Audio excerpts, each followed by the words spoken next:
नमस्कार दोस्तों। इस वीडियो में हम हाई पावर 3 फेज ट्रांसफार्मर के विभिन्न महत्वपूर्ण पार्ट्स के नाम जानेंगे और इनको समझेंगे। आपको बता दूं, इस टॉपिक पर YouTube पर बहुत से वीडियो मिलेंगे, लेकिन इस वीडियो में आपको जो जानकारी मिलेगी वो आपको किसी और वीडियो, वेबसाइट या बुक में नहीं मिलेगी।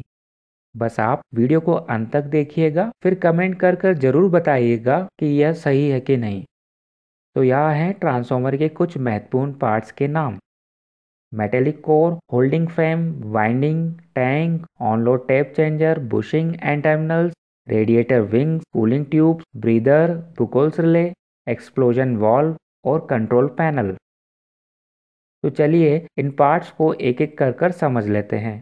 सबसे पहले समझेंगे कोर। यह बनी होती है सिलिकॉन स्टील की। 3 फेज के लिए इसमें 3 लेग या लिम्ब होती हैं। यह इतनी मजबूत होना चाहिए कि वाइंडिंग को होल्ड कर सके। इससे ज़्यादा इसका महत्वपूर्ण कार्य यह है कि एक वाइंडिंग द्वारा बनाई गई चुंबकीय फ्लक्स को दूसरी वाइंडिंग तक ले जा सके, क्योंकि मैग्नेटिक फील्ड हवा या वैक्यूम से ज़्यादा लोहे में रहना पसंद करती है।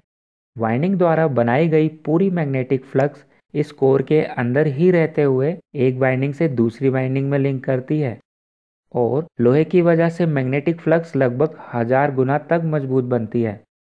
बहुत जरा सी फ्लक्स कोर से बाहर आती है, जिसे लीकेज फ्लक्स बोलते हैं। यह किसी काम की नहीं होती। यह कोर दिखने में तो ठोस होती है, वास्तव में यह बहुत सारी पतली पतली शीट्स से मिलकर बनी होती है। इस एक शीट को लैमिनेशन कहते हैं, जबकि पूरी कोर को लैमिनेटेड कोर कहते हैं। इन शीट की थिकनेस 0.5 mm, लगभग आधा mm से भी कम होती है। अभी बस इतना जान लीजिए कि सिलिकॉन स्टील से कोर को बनाने का उद्देश्य है हिस्टैरिसीस लॉस को कम करना, जबकि कोर को लैमिनेटेड करने का उद्देश्य होता है एडी करंट लॉस को कम करना। इनको डिटेल में आप अलग से वीडियो में समझ सकते हैं। दोस्तों, मार्केट में हाई ग्रेड सिलिकॉन स्टील के बड़े बड़े रोल मिलते हैं। यह शीट्स CRGO होती हैं, यानी कोल्ड रोल्ड ग्रेन ओरिएंटेड। इसका मतलब है जब इन शीट को बनाया जाता है तब इन्हें पिघले हुए धातु से नहीं, थोड़े से जमे हुए धातु को रोल कर मतलब बेल कर बनाया जाता है, जिससे इन शीट्स में जो ग्रेन होते हैं मतलब रेशे होते हैं वह एक दिशा में अलाइंड हो जाते हैं। यह हमेशा रोल के लेंथवाइज डायरेक्शन में ही ओरिएंट होते हैं। इन लेमिनेशन को हमेशा प्रेस मशीन द्वारा रोल के लेंथवाइज ही काटा जाता है। कोर लेमिनेशन के ग्रेन्स हमेशा लेंथवाइज अलाइन रहना चाहिए, जिससे फ्लक्स को मिनिमम रिलक्टेंस मतलब मिनिमम अपोजिशन मिले। इन लेमिनेशंस के किनारों को एग्जैक्टली 45 डिग्री पर नहीं, बल्कि एक लेयर को 45 से ज़्यादा पर, फिर दूसरी लेयर को 45 से कम एंगल पर काटा जाता है। ऐसा करने से लेमिनेशन के किनारे एक दूसरे पर ओवरलैप हो जाते हैं और इंटरलॉक्ड हो जाते हैं। कोर का क्रॉस सेक्शन परफेक्ट सर्कुलर होना चाहिए, लेकिन ऐसा करने के लिए हर लेमिनेशन को अलग साइज में काटना पड़ेगा, यानी हर लेमिनेशन के लिए अलग कटिंग डाई बनानी पड़ेगी, जो प्रैक्टिकली संभव नहीं। इसके लिए लेमिनेशन को अलग अलग साइज ग्रुप में काटा जाता है ताकि समय और मेहनत बचे। फिर इन्हें परफेक्ट ऑर्डर में जमाया जाता है। तब किसी भी लेग को निकाला जा सकता है और उसी पोजीशन में लगाया जा सकता है। इससे वाइंडिंग को अलग से वाउंड कर इन लेग पर चढ़ाया जा सकता है। अगला महत्वपूर्ण अंग है कोर होल्डर या होल्डिंग फ्रेम। यह माइल्ड स्टील की बनी होती हैं, क्योंकि यह मजबूत होना चाहिए। इसका उद्देश्य होता है कोर लेमिनेशन को कसकर बांध कर रखना। इसमें मैग्नेटिक फ्लक्स नहीं जाना चाहिए, फिर भी थोड़ी फ्लक्स तो इसमें चले ही जाती है। यह भी किसी काम की नहीं होती और इस फ्लक्स को बोलते हैं स्ट्रे फ्लक्स। लेमिनेशंस पर वाइंडिंग द्वारा हैवी इलेक्ट्रिकल बल लगता है, जिससे यह लेमिनेशंस कभी एक दूसरे की तरफ अट्रैक्ट होती हैं तो कभी रिपल यानी दूर भागती हैं। इस कारण ट्रांसफार्मर में हमिंग साउंड आता है। अगर फ्रेम मजबूत नहीं होगी तो काफ़ी ज़्यादा वाइब्रेशन होगा। फिर अगला महत्वपूर्ण पार्ट है वाइंडिंग। दोस्तों, यह कॉपर की बनी होती हैं या एल्यूमिनियम की। छोटे ट्रांसफार्मर में वायर को इंसुलेट करने के लिए वार्निश जैसे मटेरियल की परत काफ़ी होती है, लेकिन बड़े यानी high power high voltage transformer में वार्निश की काफ़ी मोटी परत लगानी पड़ेगी, जिससे वायर में उत्पन्न हुई गर्मी बाहर नहीं निकल पाएगी और वायर मेल्ट हो जाएगा। इसके लिए यहाँ पर कागज यानी पेपर की परत का उपयोग करा जाता है। पेपर ऑयल को सोख लेता है, जिससे इसकी इंसुलेशन कैपेसिटी और ज़्यादा बढ़ जाती है। यानी हर टन के बीच में ऑयल और पेपर की एक दीवार बन जाती है ताकि शॉर्ट सर्किट ना हो सके। सबसे पहले कोर पर पेपर इंसुलेशन की परत लगाई जाती है, फिर इसके ऊपर वुड की स्ट्रिप्स यानी पट्टियाँ लगाई जाती हैं। पहले लो वोल्टेज वाइंडिंग बांधी जाती है जो डिस्क के फॉर्म में होती हैं, क्योंकि लो वोल्टेज वाइंडिंग में करंट कंपैरेटिवली ज़्यादा होता है, इसलिए इसमें ज़्यादा हीट यानी गर्मी उत्पन्न होती है। इस कारण हर डिस्क के बीच में गैप रखना पड़ता है, जिससे ऑयल सर्कुलेशन होता रहे और हीट दूर जाती रहे। इसके लिए वुड या कार्डबोर्ड की स्ट्रिप्स लगाई जाती हैं जो इन पट्टियों में बने स्लॉट्स में फंस जाती हैं। सारी डिस्क सीरीज में कनेक्ट रहती हैं और इस प्रकार लो वोल्टेज वाइंडिंग बनती है। इसके ऊपर फिर से वुड की पट्टियाँ लगाई जाती हैं और फिर हाई वोल्टेज वाइंडिंग रखी जाती है। यह पट्टियाँ दूरी मेंटेन रखती हैं, जिनके बीच में से ऑयल सर्कुलेशन होता रहे। वैसे हाई वोल्टेज वाइंडिंग में करंट कम होता है, इसलिए यह ज़्यादा गर्म नहीं होती। इस कारण हर डिस्क के बीच में गैप रखना ज़रूरी नहीं। हाँ, लेकिन बीच बीच में गैप मेंटेन करा जाता है ताकि हीट अंदर बंद ना होकर रह जाए और इन गैप में से ऑयल अंदर लो वोल्टेज वाइंडिंग तक पहुंचता रहता है, जो बहुत ज़रूरी है। यहाँ पर भी सारी डिस्क सीरीज में कनेक्ट होती हैं। नेक्स्ट पार्ट है टैंक। वास्तव में दो टैंक होते हैं, मेन टैंक और कंजर्वेटर टैंक। यह फैब्रिकेटेड होते हैं। फैब्रिकेशन का मतलब इन्हें शीट्स को काट कर और वेल्ड कर कर बनाया जाता है। मेन टैंक में ट्रांसफार्मर सर्किट की पूरी असेंबली रखी होती है और इसमें मिनरल ऑयल भरा होता है। यानी मेन टैंक इतना मजबूत होना चाहिए कि वह अपने अंदर की असेंबली को पूरा प्रोटेक्शन दे सके। ट्रांसफार्मर काफ़ी मुश्किल इन्वायरमेंटल कंडीशन में वर्क करता है, जैसे धूल, धुआं, बहुत ठंडा या गर्म मौसम, ह्यूमिडिटी, एसिड रेन या स्नोफॉल आदि। ट्रांसफार्मर टैंक में इन सारी परिस्थितियों को झेलने की शक्ति होना चाहिए और इसमें ट्रांसफार्मर की बॉडी पर लगा स्पेशल पेंट काफ़ी मदद करता है। ऊपर की तरफ कंजर्वेटर टैंक लगा होता है जो मेन टैंक से एक पाइप द्वारा जुड़ा होता है। जब ट्रांसफार्मर फुल लोड पर होता है, मतलब उसकी वाइंडिंग में करंट अपनी अधिकतम लिमिट पर होता है और वाइंडिंग में बहुत गर्मी उत्पन्न होती है, जिसके कारण ऑयल गर्म होकर एक्सपांड होता है यानी फैलता है, और यह एक्सपांशन कंजर्वेटर टैंक में होता है, क्योंकि मेन टैंक पूरा ऑयल से भरा होता है और कंजर्वेटर टैंक में ऑयल का लेवल काफ़ी कम रखा जाता है। फिर जब लोड कम होता है तब ऑयल ठंडा होकर कॉन्ट्रैक्ट होता है यानी सिकुड़ता है और कंजर्वेटर टैंक में से एक्स्ट्रा ऑयल मेन टैंक में आ जाता है। इस अरेंजमेंट से यह सुनिश्चित होता है कि वाइंडिंग हमेशा ऑयल में डूबी रहे। अगला पार्ट है ऑन लोड टैप चेंजर। यह हाई पावर ट्रांसफार्मर का एक बहुत महत्वपूर्ण पार्ट है। जब ट्रांसफार्मर पर इलेक्ट्रिक लोड बढ़ता है तब ट्रांसफार्मर की वाइंडिंग में हैवी करंट फ्लो होने की वजह से ट्रांसफार्मर का आउटपुट वोल्टेज अपनी तय सीमा से कम होने लगता है, जिसे वापस तय सीमा पर लाने के लिए टैप चेंजर की ज़रूरत होती है। और ऐसा ट्रांसफार्मर को बिना बंद करे यानी ऑन लोड की कंडीशन में करा जाता है, जो इस सिलेंड्रिकल डिवाइस की हेल्प से करा जाता है। इस डिवाइस की पूरी डिटेल्स हम अलग से वीडियो में समझ चुके हैं। अभी बात करेंगे अगले पार्ट्स की, जो है बुशिंग्स एंड टर्मिनल्स।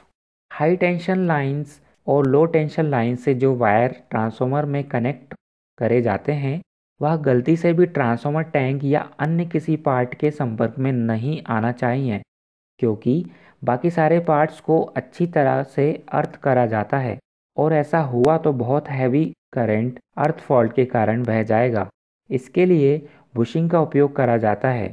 इसके टर्मिनल द्वारा बीच में से होते हुए कनेक्शन वाइंडिंग के एंड तक पहुंचता है बिना किसी अन्य वस्तु के संपर्क में आए। बुशिंग्स में बहुत ज़्यादा इंसुलेशन कैपेसिटी और मजबूती होना चाहिए।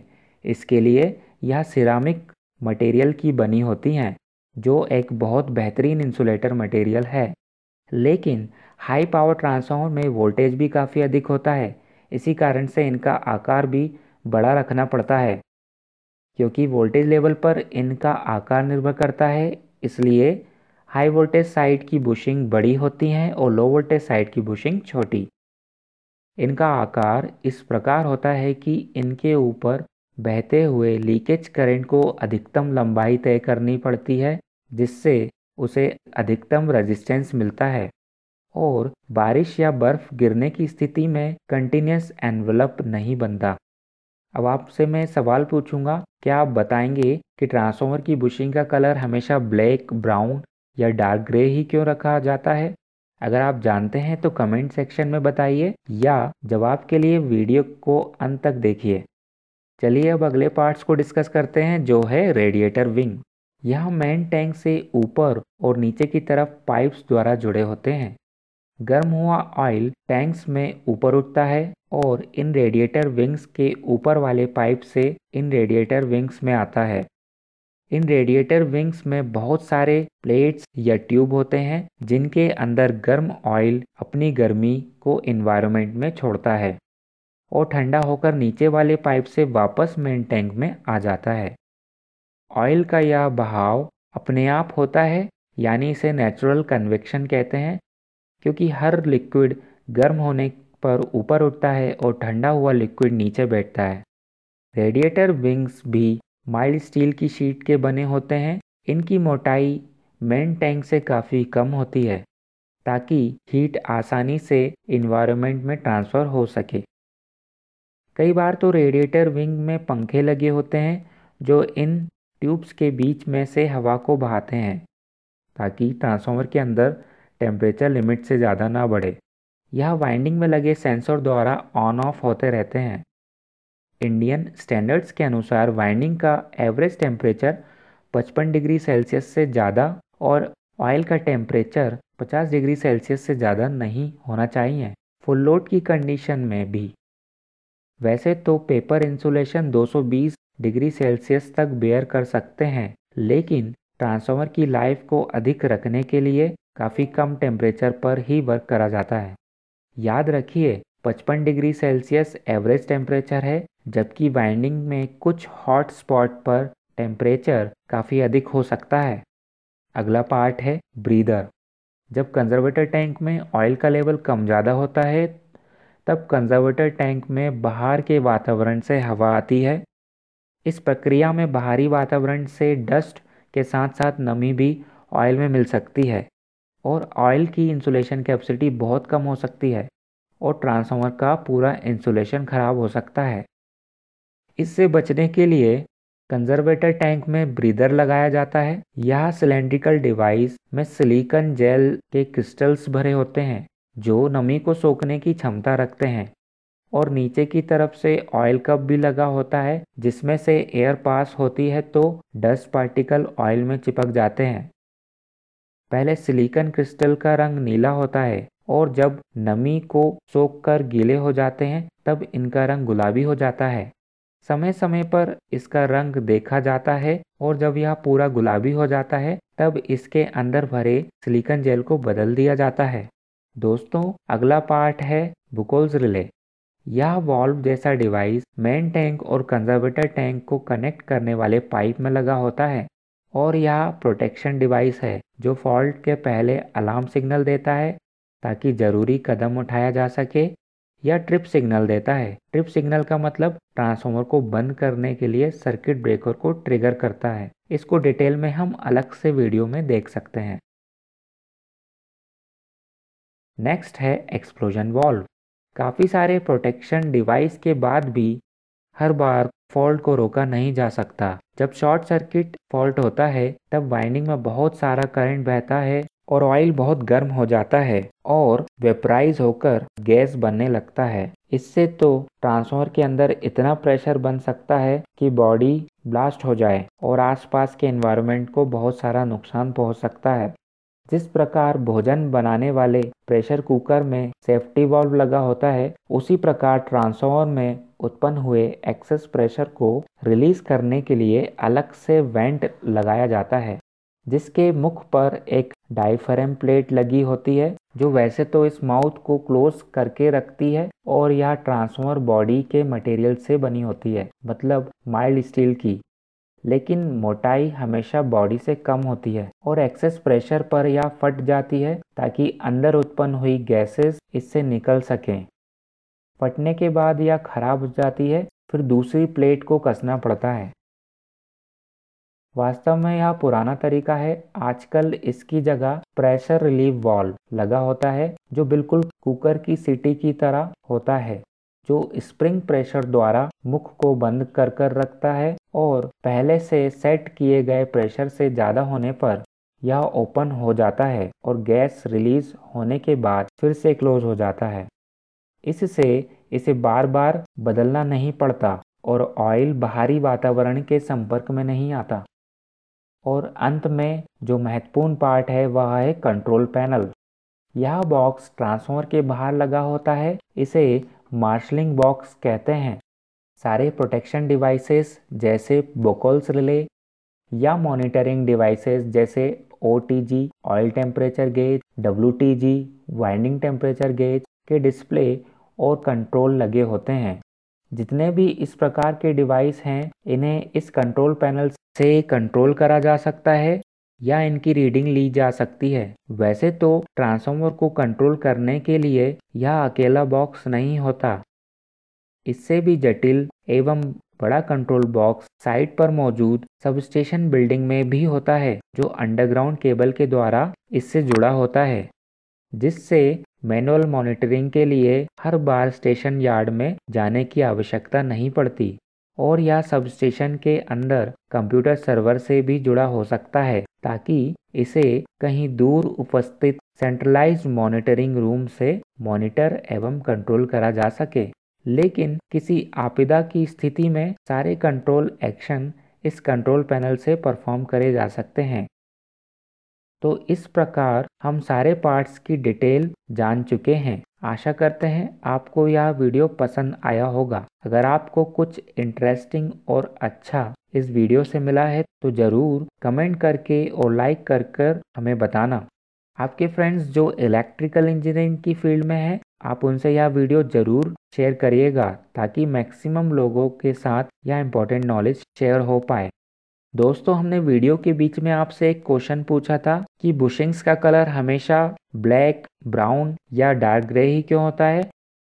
इसका कारण यह है कि बुशिंग के ऊपर कोई भी क्रैक्स आ जाए या कोई भी डैमेज हो जाए, वह डार्क कलर होने की वजह से आसानी से दिख जाता है, जिससे किसी बड़े फॉल्ट होने से पहले ज़रूरी कदम उठाए जा सकें। दोस्तों, वीडियो को अंत तक देखने के लिए धन्यवाद।